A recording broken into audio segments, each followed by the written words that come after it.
Welcome back. कल जो हमने क्लास ली थी उसमें हमने बताया था आर्टिकल ऑफ एसोसिएशन, और हमने मेमोरेंडम ऑफ एसोसिएशन के बारे में भी थोड़ा डिस्कस किया था, और दोनों में डिफरेंस के बारे में। लेकिन किसी ने भी हमें ये नहीं बताया कि मेमोरेंडम ऑफ एसोसिएशन आपका अभी हुआ नहीं है। हम लोगों ने जो लास्ट क्लास में पढ़ा था, लेट अस सी, हम लोगों ने लास्ट क्लास में क्या पढ़ा था।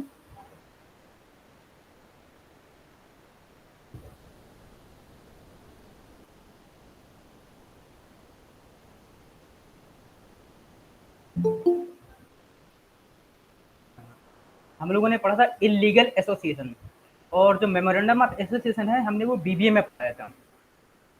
लेकिन आप लोगों ने नहीं बताया, तो इस वजह से अब आपका पहले, इसके पहले आता है इनकॉर्पोरेशन। आपके अकॉर्डिंग टू सिलेबस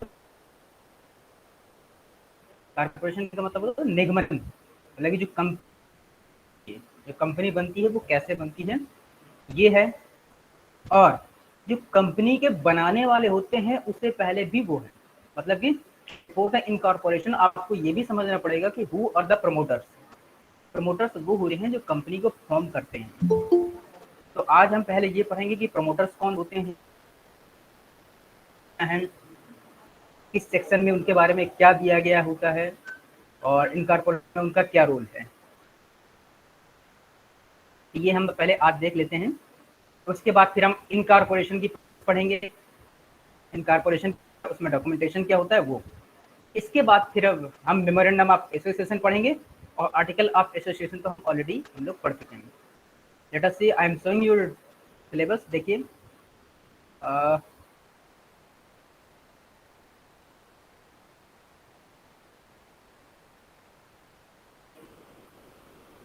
फिर आपका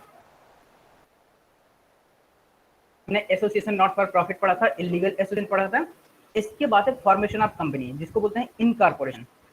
और इसके अंदर हमें पढ़ना है promoters and their legal position, pre incorporation contact and provisional contact. ठीक है ना। Document, memorandum of association. तो ये मेमोरेंडम ऑफ एसोसिएशन जो हमने पढ़ाया था वो हमने पढ़ाया था उसमें बीबीए में। लेकिन आप लोगों ने बताया ना, उसके बाद हमने आगे का चालू कर दिया आर्टिकल ऑफ एसोसिएशन। तो यहाँ तक मेमोरेंडम ऑफ एसोसिएशन का हम जो है आज पढ़ लेते हैं प्रमोटर्स, और उसके बाद इनकॉर्पोरेशन, और ये मेमोरेंडम ऑफ एसोसिएशन हम नेक्स्ट लेक्चर में हम लोग इसको कंप्लीट करेंगे। तो सबसे पहले हम लोग स्टार्ट करते हैं कि प्रमोटर्स क्या होते हैं। तो definition of the word promoter, जो वर्ड प्रमोटर है वो जो हमारे पास कंपनी एक्ट है उसमें कैसे डिफाइन किया गया हुआ है। तो प्रमोटर तो हमारा उसमें जो कंपनी एक 1956 है उसमें ऑलरेडी डिसाइड है ना, लेकिन उसमें उसके बारे में ज़्यादा नहीं बताया गया है। जो कंपनी एक्ट 1956 है उसमें प्रमोटर्स के बारे में हमें नहीं बताया गया। हाँ, लेकिन उस प्रमोटर वर्ड का इस्तेमाल, उसका इस्तेमाल कई जगह किया गया है। जो वर्ड प्रमोटर है उसका इस्तेमाल कई जगह किया गया है। कहाँ? जैसे section 62, section 69, section 76, section 478 and section 519 of company act 1956।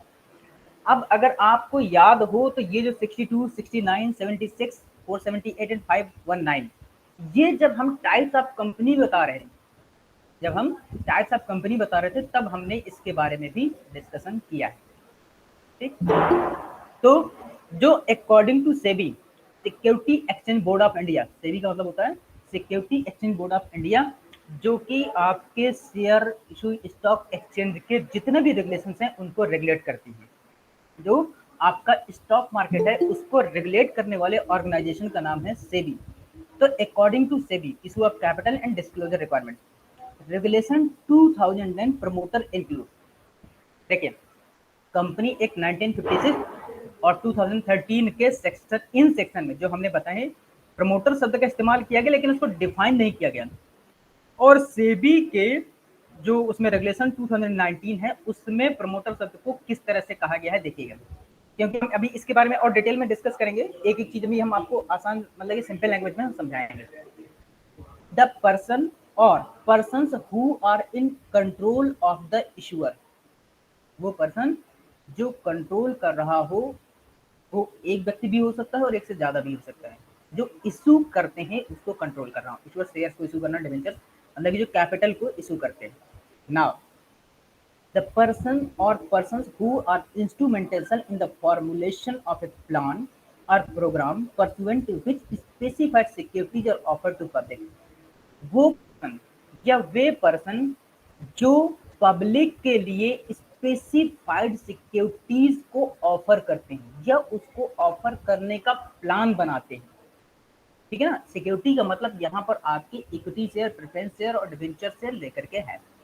ठीक, जो पब्लिक को इशू होते हैं, जो आईपीओ इशू होंगे या शेयर इशू होंगे, आप लोगों को आईपीओ और शेयर में डिफरेंस पता होना चाहिए। ठीक, तो वो जो इशू करते हैं वो भी प्रमोटर होते हैं। नाउ द पर्सन और person named in the offer document as promoter, वो पर्सन या वे पर्सन जिनका डॉक्यूमेंट्स में एज ए प्रमोटर दिया, वो फॉर एग्जाम्पल कहता है provided that a director or officer of the issuer of a person, वो डायरेक्टर के द्वारा दिया गया हो सकता है या डायरेक्टर हो सकता है या कोई ऐसा एक ऑफिसर जो इशू करने वाला हो, इशू करता हो। If acting as such merely in his professional capacity shall not be deemed as a promoter. अब इसको जरा हम थोड़ा आसान शब्दों में समझते हैं क्योंकि ऐसे में ये आपको समझ में हो सकता है नहीं आ रहा, क्योंकि हमने पहले भी बताया था कि जो लॉ की लैंग्वेज है वो थोड़ा सा डिफरेंट अलग हटर के है।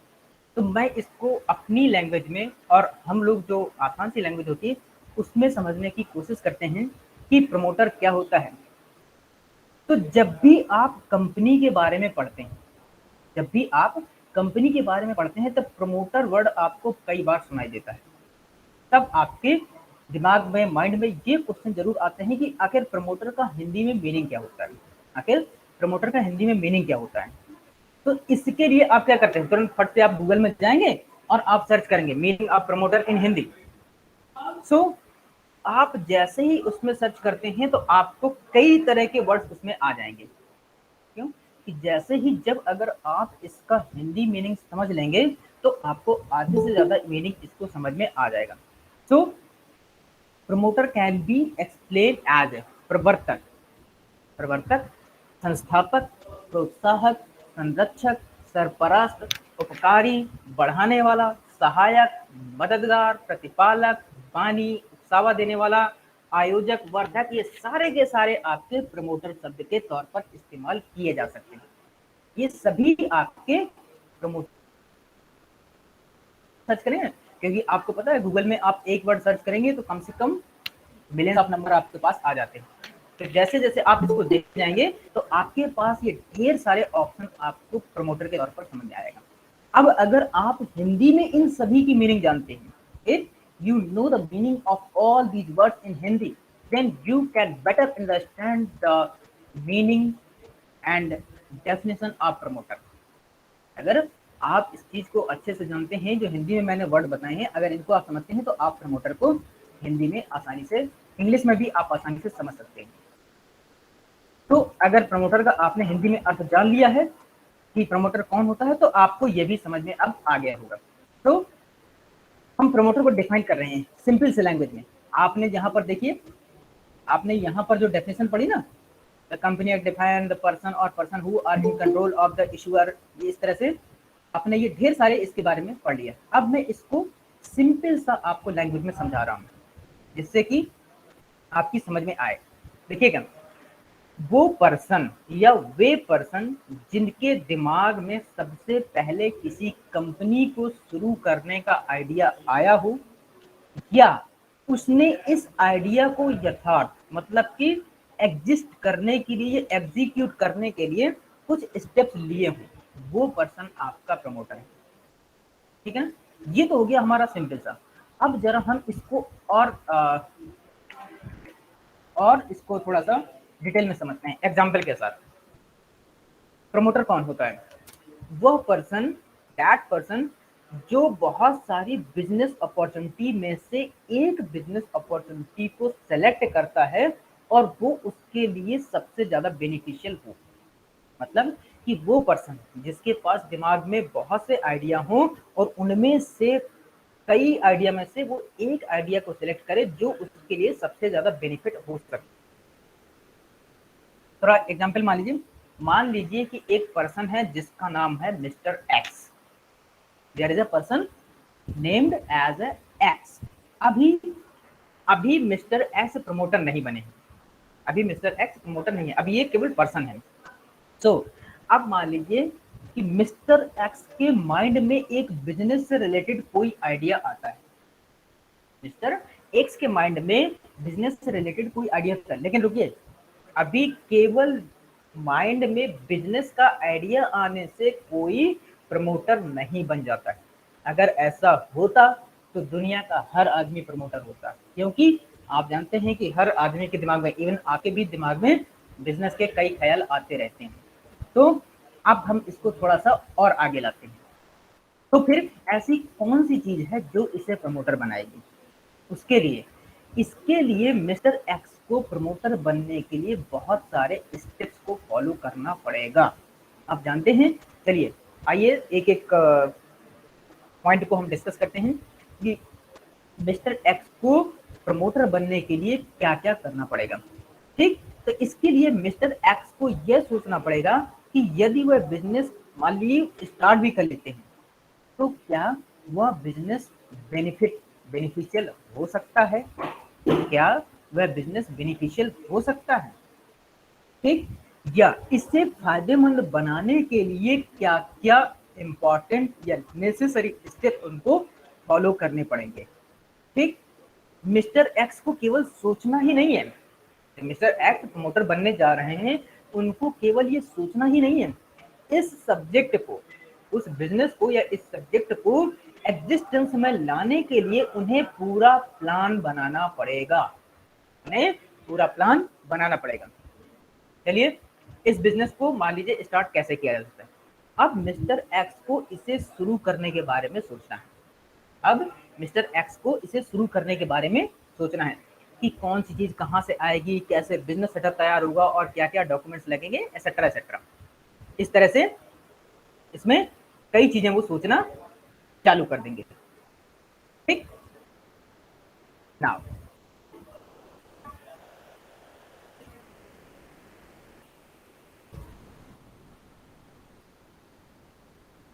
तो चलिए सुझा देते हैं। अब कंपनी का फॉर्मेशन कैसा होगा? प्रमोटर बिजनेस करने के बारे में सोचता है और कंपनी को फॉर्म करने के लिए सभी जो इम्पोर्टेंट एक्टिविटी होती हैं उनकी स्टार्टिंग करता है, उनकी स्टार्टिंग करता है। यानी कि कंपनी का फॉर्मेशन करने के लिए उसकी तरफ से जितने काम करने पड़ते हैं वो सारे काम वो पर्सन करेगा, तब जाकर के वह प्रमोटर कहलाएगा, तब वो जाकर के प्रमोटर कहलाएगा। अब चलिए क्या क्या उसको देखना पड़ेगा, क्या क्या करना पड़ेगा, एक एक चीज सोचते हैं।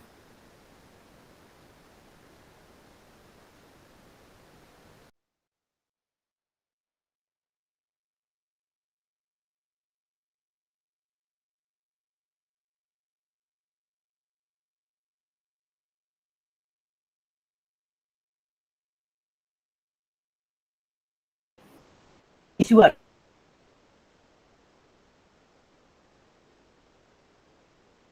क्या करना पड़ेगा,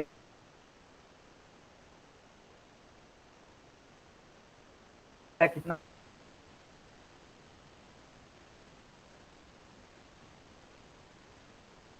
उसको इशू करना पड़ेगा, ये सब इस तरह से। तो फ्यूचर में उस बिजनेस का फ्यूचर क्या है, क्योंकि जब कोई भी प्रमोटर बिजनेस स्टार्ट करता है तो ही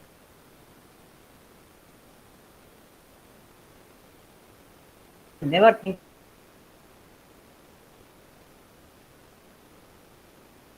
that after getting the profit he will close his business. He will always think that he will run his business in the maximum for long time. वो हमेशा क्या है उसको ये भी सोचना पड़ेगा, and he have to analyse all these things, उसको इन सब का एनालिसिस करना पड़ेगा। इसके साथ ही what are the resources required to start the business, उसको किन किन साधनों की ये रिसोर्सेज की जरूरत पड़ेगी उस बिजनेस को स्टार्ट करने के लिए। अगर मैन्युफैक्चरिंग यूनिट है तो उसको रॉ मटेरियल कहाँ से लाना है, ह्यूमन प्रोसेस का रिक्रूट कैसे करना है, फंड कैसे करना है, ट्रांसपोर्टेशन का कैसे करना है, मैन्युफैक्चरिंग यूनिट को कैसे बनाना है, all these things means what are the resources required for the business, उसमें क्या क्या रिसोर्सेज की जरूरत है, किन किन साधनों की आवश्यकता पड़ सकती है, ये भी प्रमोटर का काम है। अब जो इतने सारे सब्जेक्ट्स हैं इनके सारे एनालिसिस की रिस्पॉन्सिबिलिटी किसकी होती है, प्रमोटर की, तब जाकर के आप प्रमोटर बन जाएंगे। अब यहाँ पर एक क्वेश्चन और उठता है, देयर इज आल्सो एक question raised that is any single person can be a promoter और नॉट, क्या ये जरूरी है कि कोई सिंगल पर्सन ही प्रमोटर हो सकता है या एक से ज्यादा भी हो सकते हैं। तो यहाँ पर number are not important, promoter के लिए नंबर इज नॉट इम्पॉर्टेंट, मतलब कि एक सिंगल पर्सन भी प्रमोटर हो सकता है और ग्रुप भी प्रमोटर हो सकता है, इवन आपकी जो कोई कंपनी है वो भी प्रमोटर हो सकती है, जो आपकी कोई कंपनी है वो भी प्रमोटर हो सकती है, मतलब कि आपका एक सिंगल पर्सन वो भी प्रमोटर हो सकता है, ग्रुप है वो भी प्रमोटर हो सकता है, और एक कंपनी है वो भी प्रमोटर हो सकती है। अब चलिए इसको थोड़ा और डिटेल में समझ लेते हैं कैसे। अब मान लीजिए, क्या ये जरूरी है कि जो बिजनेस करने का आइडिया है वो केवल एक ही पर्सन के दिमाग में आया हो, ऐसा जरूरी नहीं। यहाँ पर ऐसा कोई जरूरी नहीं है कि बिजनेस करने का आइडिया एक ही पर्सन के दिमाग में आया हो। उसमें क्या है, अगर हो सकता है कि एक से ज्यादा पर्सन, मान लीजिए 4%, 5%, 6, 10, जो भी ये एक नंबर है, एक लिमिटेड नंबर होनी चाहिए, याद रखिएगा। अगर उनके दिमाग में आता है और वो सब मिलकर के बिजनेस करना चाहते हैं तो वो सारे के सारे प्रमोटर कहलाएंगे। हाँ, बशर्ते कि वो सभी उसमें वो कंट्रीब्यूशन करेंगे जो कि हम पीछे डिस्कस कर चुके हैं। वो सभी का कंट्रीब्यूशन वही होगा, मतलब कि सारी एक्टिविटीज उनकी वही होंगी, that those activities we have already discussed in previously. तो हम वो सारी एक्टिविटीज करनी पड़ेंगी। अब इसके साथ ही क्या कोई कंपनी भी प्रमोटर हो सकती है, बिल्कुल हो सकती है, कोई कंपनी भी प्रमोटर हो सकती है। यह बिजनेस आइडिया करने का जो बिजनेस का आइडिया है ये किसी कंपनी के दिमाग में भी आया हो सकता है। अब यहाँ पर आप ये भी सोच सकते हैं कि हमने बताया था कि company is a artificial person, company is a artificial person, but हमने ये भी बताया था कि कंपनी को रिप्रेजेंट किया जाता है, कंपनी के मेंबर्स होते हैं, कंपनी एक आर्टिफिशियल मेंबर है, उसके नाम से सारे होते हैं। तो उसके जो कंपनी के मेंबर्स होते हैं, अगर उस कंपनी के नाम पर कोई बिजनेस आइडिया उनके दिमाग पर आया है तो वो उसके प्रमोटर कहलाएंगे। तो ये क्या हो जाएगा कि वो कंपनी उसका वो प्रमोटर है, उस कंपनी उसकी प्रमोटर है। जैसे कोई सब्सिडी कंपनी नहीं होती है, तो जैसे कोई बड़ी कंपनी है उनकी कोई छोटी कंपनी होती है तो वो उनका क्या है, उसकी प्रमोटर कंपनी होती है। जैसे रिलायंस की ऐसी बहुत सी यूनिट्स हैं जो उसका प्रमोटर कौन है, रिलायंस, क्योंकि वो रिलायंस की सब यूनिट्स हैं, वो उनके मेंबर्स के दिमाग में ये चीज आई होगी। तो यदि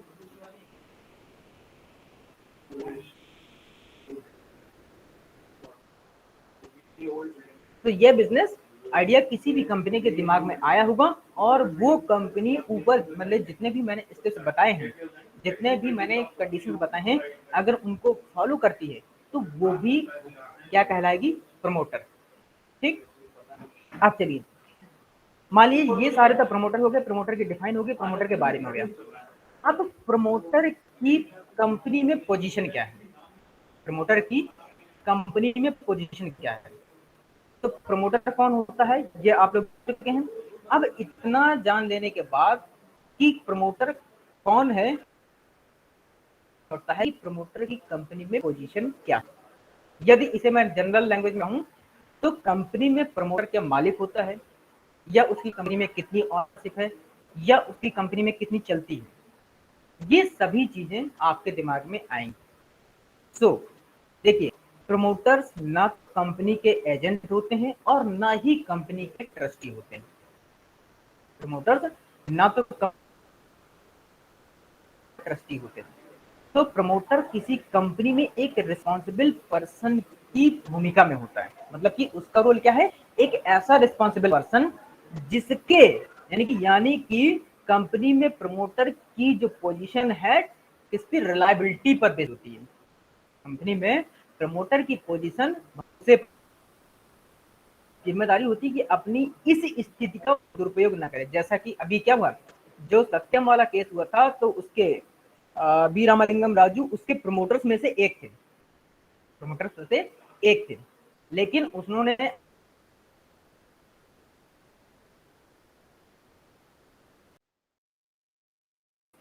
उसमें स्कैम किया, घोटाला किया, फर्जी दिखाया और उसको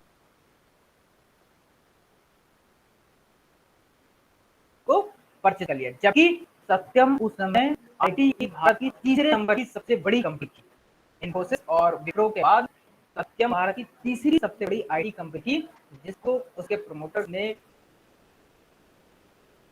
उसका कहीं भी नामो निशान नहीं। तो जो प्रमोटर्स का काम है इस पर भरोसे पर चलता है, प्रमोटर्स का काम भरोसे पर चलता है। Legal position of A promoter. So while the accurate description of promoter may be difficult, his legal position is quite clear. A promoter is neither an agent of or nor a trustee for the company because it is not in existence, but he occupies a fiduciary position in relation to the company and therefore requires full disclosure of the relevant facts, including any profit made as held by Lord Kans in a Langer। इसके बारे में ज्यादा कुछ जरूरत तो वो responsible पर company काम करती है और उसका बेस वही होता है, उसको उस कंपनी का दुरुपयोग जो पोजीशन है उसका दुरुपयोग नहीं करना चाहिए। मेंबर तथा डायरेक्टर कंपनी के फॉर्मेशन के बाद उसमें जुड़ते हैं, ठीक है ना। जो डायरेक्टर, सीईओ, चेयरमैन जो भी होते हैं, जब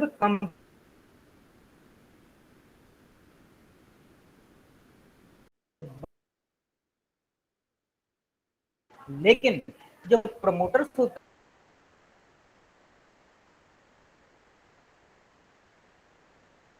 है उसका रोल पहले चालू होता है। बहुत बार ऐसा होता है कि प्रमोटर को बहुत सारे कॉन्टेक्ट बनाने पड़ते हैं, बहुत सारे कॉन्टेक्ट बनाने पड़ते हैं। मान लीजिए सलायर से, कस्टमर से, कहाँ से माल आना है। कंपनी के फॉर्मेशन में, कंपनी बनाने से पहले ही वो अपने बिजनेस को इस तरह से एस्टेब्लिश कर लेता है कि भविष्य में उसको कोई दिक्कत ना हो।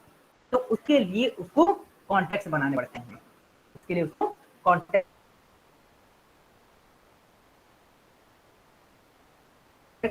बनाने पड़ते हैं। तो क्या होता है, ये कॉन्टेक्ट कंपनी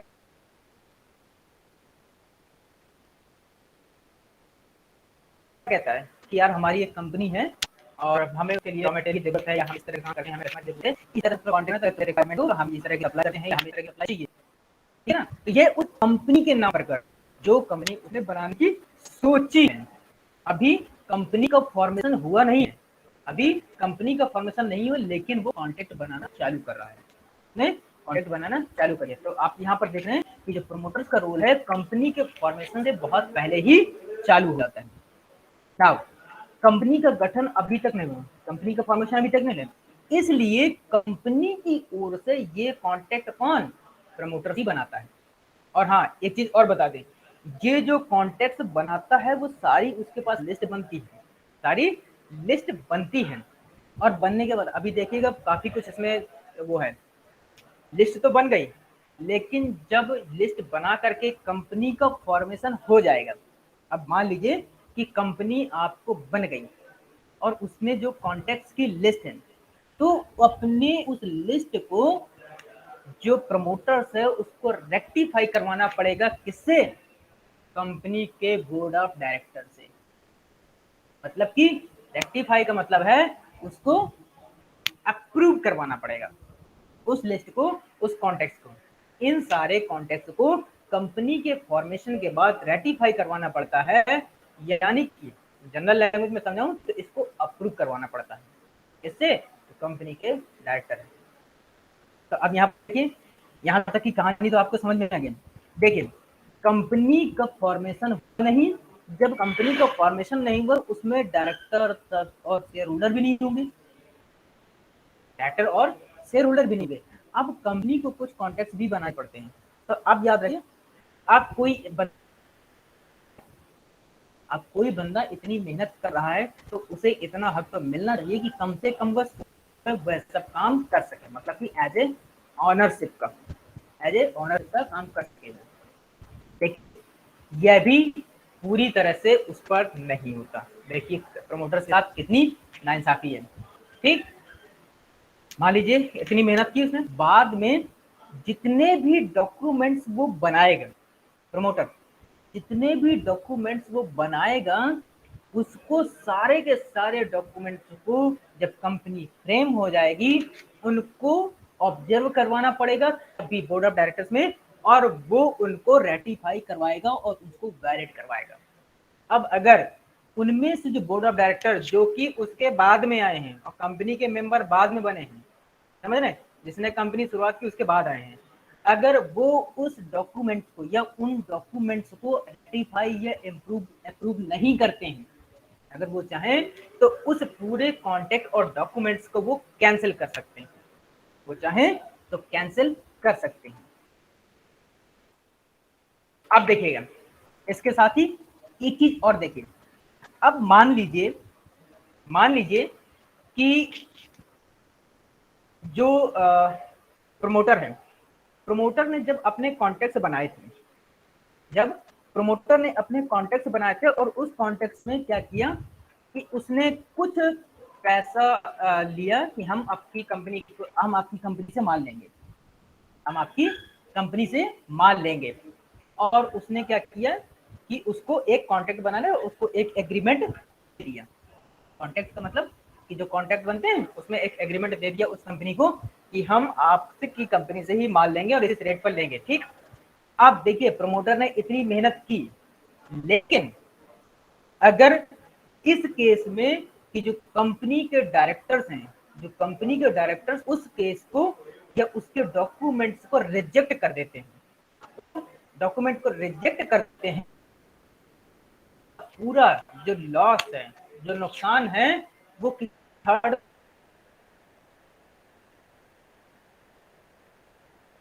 को अपनी जेब से देना पड़ेगा। देख लीजिए, मिला कुछ नहीं लेकिन उसको गंवाना पड़ेगा उसको।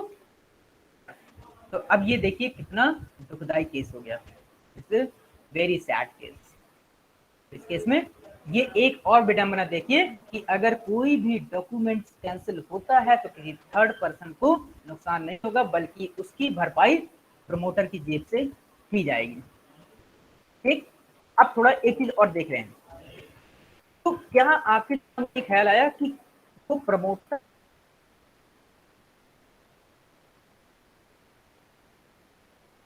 कंपनी से फायदा कैसे ले सकता है? जी हाँ, प्रमोटर की स्थिति में रहने पर यदि उससे कंपनी से कुछ फायदा मिल रहा है तो वो उसको अवश्य ले सकता है, तो ले सकता है। किसी प्रकार का मुनाफा कंपनी बताए बगैर नहीं ले सकता, मतलब कि चाहे वो सैलरी हो या किसी को माल सप्लाई देना हो या लेना हो, अगर उसको लेना है तो उसको कंपनी यानी कि किसी भी प्रकार का सीक्रेट प्रॉफिट, सीक्रेट प्रॉफिट का मतलब कि कंपनी को बिना बताए, उसका क्या होगा, फिड्यूसरी रिलेशन माना जाएगा, मतलब कि विश्वासरत संबंध का दुरुपयोग माना जाएगा। उन्होंने, कंपनी ने उस पर भरोसा किया और उसने बिना बताए कंपनी को अगर प्रॉफिट लिया तो उसका वो मिसयूज होगा, तो उस केस में उसको खुद उसकी भरपाई करनी पड़ेगी। ठीक, अब चलिए जरा देख लेते हैं कि हम अभी इसको थोड़ा और समझेंगे। अब एक बात और सोचिए कि यदि प्रमोटर ने कंपनी के फॉर्मेशन से पहले एक ऐसा कॉन्ट्रैक्ट बना दिया, मान लीजिए कंपनी फॉर्म तो हुई नहीं थी, प्रमोटर कंपनी को फॉर्म कर रहा है, अब मान लीजिए जो कॉन्ट्रैक्ट भी बना रहा है ना कंपनी के फॉर्मेशन से पहले, अब मान लीजिए कि प्रमोटर्स ने कंपनी के फॉर्मेशन से पहले एक ऐसा कॉन्ट्रैक्ट बना दिया, ठीक है ना, जिसमें से कि उसको मुनाफा मिल रहा है, जिसमें से उसको प्रॉफिट मिल रहा है, और इस कॉन्ट्रैक्ट के बारे में उसने कंपनी में कोई खुलासा नहीं किया, तब क्या होगा। तो इस सवाल का जवाब ऊपर दिया गया है, लेकिन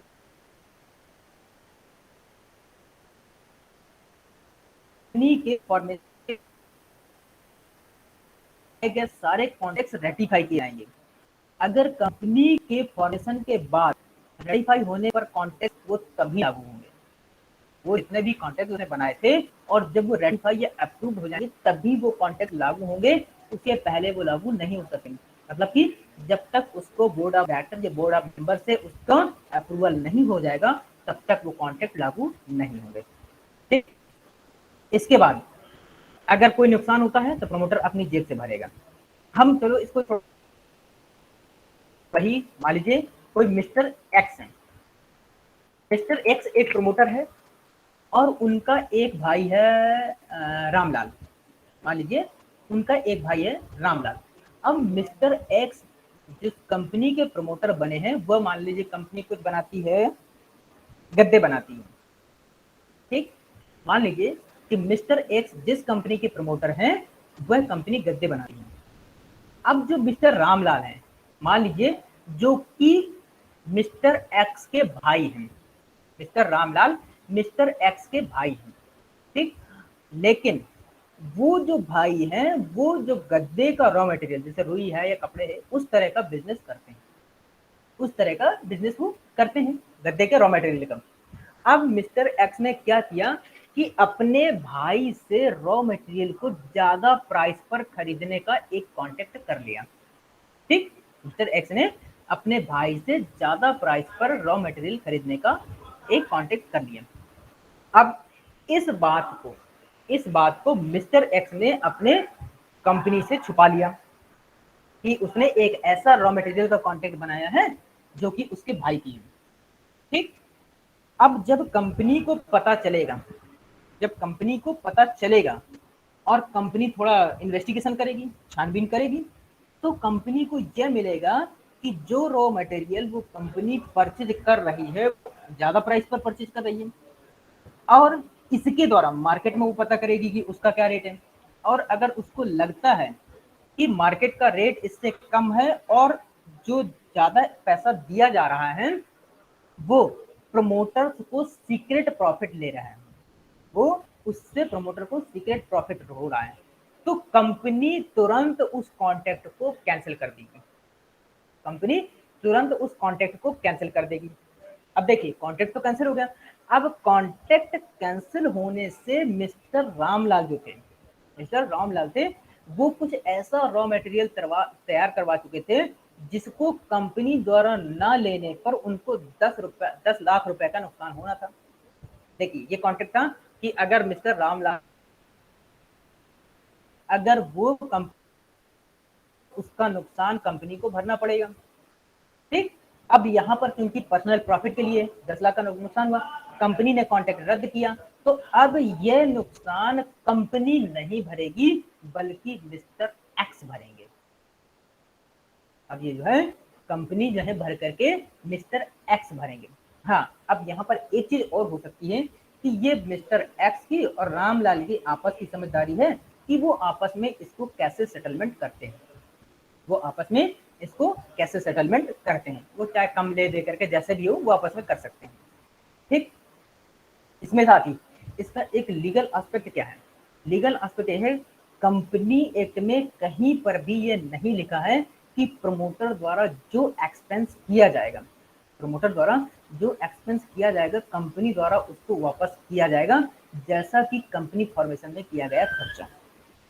मतलब कि जब प्रमोटर कंपनी को फॉर्मेशन कर रहा था तो मान लीजिए उसमें बहुत सा पैसा उस पर खर्च हो गया, तो उसमें कंपनी एक्ट में ये कहीं भी नहीं लिखा है कि जो पैसा प्रमोटर ने खर्च किया है कंपनी फॉर्मेशन के बाद वो उससे वापस लेगा।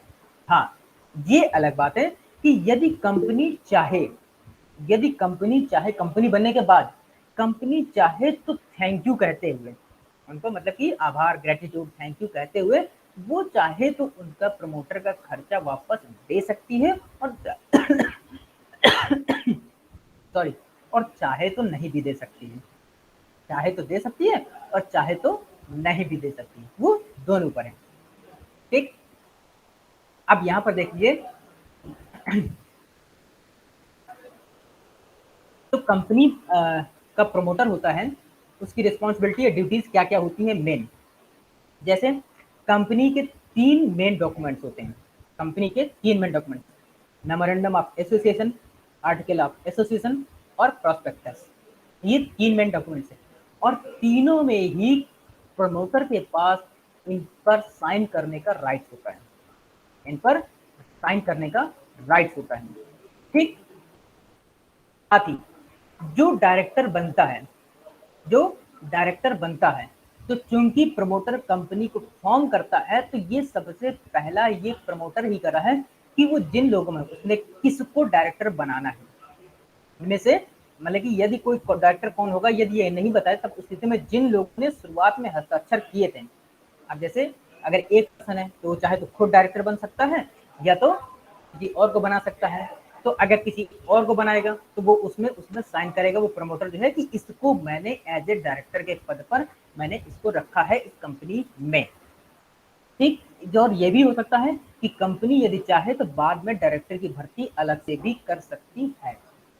ठीक, तो एक तो ये काम हो गया, एक तो क्या हो गया, डायरेक्टर का सिलेक्शन हो गया, दूसरा जितने भी मेन डॉक्यूमेंट्स हैं उसमें उनका सिग्नेचर।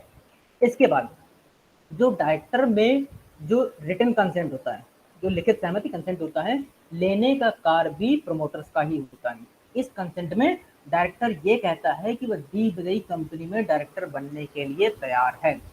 मतलब कि जब वो जिस पर्सन को डायरेक्टर बनाएगा उससे एक रिटन कंसेंट लेगा कि वो उसके ये दायित्व हैं, ये कार्य हैं और वो उस कंपनी में डायरेक्टर बनने के लिए तैयार है, उसका एक रिटन कंसेंट प्रमोटर लेगा। प्रमोटर का ही वो काम होता है। इसके साथ ही जब कंपनी का फॉर्मेशन होता है तो ऐसे बहुत सारे प्रोफेशनल्स की जरूरत पड़ती है जो कंपनी एक्ट के कानून के तहत होती है। अब चूंकि उस समय कोई डायरेक्टर मेंबर तो होता नहीं कंपनी के फॉर्मेशन से पहले, तो वो सारा काम किसका होता है, वो सारा काम आपके प्रमोटर्स का होता है। जैसे कंपनी के एजेंट का, मर्चेंट बैंकर का, वकील का, अधिवक्ता का, ये सारे के सारे जो उसके लीगल एस्पेक्ट को देखेंगे, ब्रोकर को, मर्चेंट बैंक को, ये सभी को अपॉइंट करने का या उनको सिलेक्ट करने का काम किसका होता है, प्रमोटर का। साथ ही इसके द्वारा जो कंपनी के फाइनेंशियल ट्रांजैक्शन हैं वो कैसे होंगे, बैंक के द्वारा होंगे, कैश होंगे, अगर बैंक के द्वारा होंगे तो कौन सा बैंक होगा, कौन सा सही बैंक है, कौन सा नहीं, इसका सिलेक्शन भी प्रमोटर के पास ही होता है। तो ये उसके सारे ड्यूटीज और रिस्पॉन्सिबिलिटी हैं जो वो करता है। ये सारी ड्यूटीज और रिस्पॉन्सिबिलिटी हैं जो प्रमोटर को करने होते हैं। ठीक,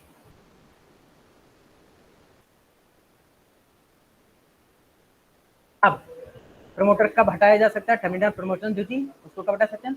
it is a general opinion that A promoter completes his duty the moment the company that he promote.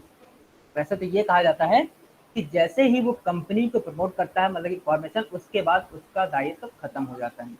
जैसे ही बोर्ड ऑफ डायरेक्टर्स को उसने अपॉइंट कर दिया, कंपनी के मेंबर बन गए, तो वो उसको उसकी लाइबिलिटी खत्म हो जाती है। हाँ, ये बात अलग है कि वो चाहे तो उसमें से कोई पोस्ट ले ले, मतलब कि खुद ही एक डायरेक्टर बन जाए, उसमें से कंपनी का मेंबर बन जाए, वो एक, तो वहां से प्रमोटर के उसका रोल खत्म होकर के उसका वो वाला रोल चालू हो जाएगा। But in reality it continues until the company has acquired the property for which it was formed to manage and has raised its initial share capital.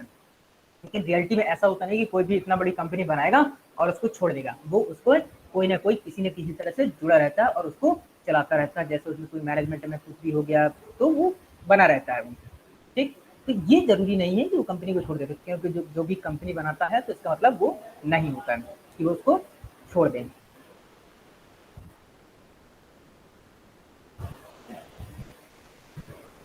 अब हाँ, कंपनी वो प्रमोटर का एक और काम भी होता है कि जब कंपनी आप फॉर्मेशन होती है तो ऐसे बहुत सारे डॉक्यूमेंट्स होते हैं जो जरूरी होते हैं। ऐसे बहुत सारे डॉक्यूमेंट्स होते हैं जो जरूरी होते हैं, तो उन सारे डॉक्यूमेंट्स की उनको प्रेजेंट करने का, उनको सबमिट करने का कहाँ पर, आरओसी में। आरओसी का मतलब registrar of the company office में, कंपनी एक्ट के registrar of the company office में जमा करने का, उनको बनाने का, उनको बनवाने का, कौन कौन से डॉक्यूमेंट्स लगने हैं, सब ये सारी की सारी रिस्पॉन्सिबिलिटी, जैसे कौन से memorandum of association, article of association, prospectus, ये सभी कुछ सारे डॉक्यूमेंट्स तैयार करने की जिम्मेदारी प्रमोटर्स की होती है। तो वो इन सारे डॉक्यूमेंट्स को तैयार करके ROC, registrar of the company के ऑफिस में सबमिट करेगा। तो ये आपका प्रमोटर, उसके काम, उसकी रिस्पॉन्सिबिलिटी, उसकी ड्यूटीज हो गई हैं। ठीक, अब सभी लोग अपना मैसेज बॉक्स में नाम लिख दीजिए जिन लोगों ने नहीं लिखा है। ये आज का टॉपिक यहाँ पर कंप्लीट हो गया है। ऐसा कोई भी पर्सन जिन्होंने अपना नाम न लिखा हो, मैसेज बॉक्स में लिख दीजिए प्लीज। और अगर किसी की कोई क्वेरी हो तो पूछ लीजिए। Class is over. जिन लोगों ने अपना नाम नहीं लिखा वो अपना नाम लिखें। All those guys who have not written their name in the message box, please write down their name. Class is over. If someone can wanna leave, so they can. And if someone has any query or the person who don't written their name, so they can stay.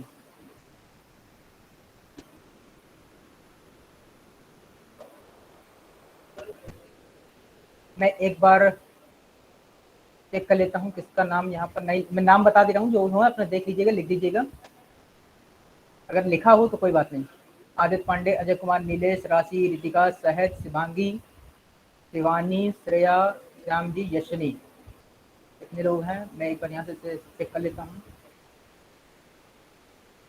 प्रशांत, श्याम जी, कल्पना, शिवांगी, उत्कृष्टा, राशि, उज्जवल, दिव्यांशु,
अभी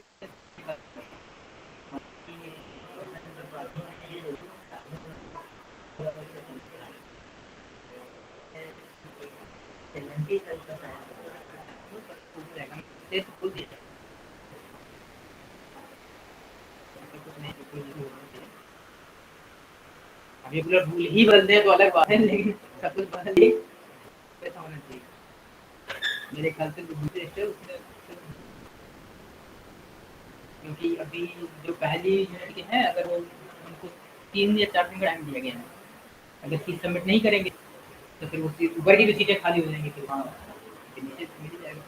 हाँ, तो अगर 47 आए थे और आप बता रहे 55-70 के आसपास, और और उसमें से जो है 47 में से मेरे ख्याल से 15 या 16 कैंडिडेट एससी के हैं, और 32 या 35 ऐसे जो है, 32 ऐसे जो है जनरल के, और 30 की वो लगी है यहाँ पे ओबीसी की। हाँ, तब ये 30 27।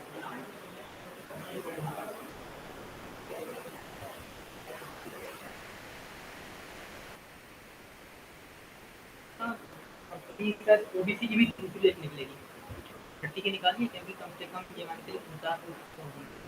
जब नहीं सीटें फिल होती हैं तो फिर अपने हिसाब से फिर तो फिर हो जाएगा। हाँ, ये 30 की लगी है।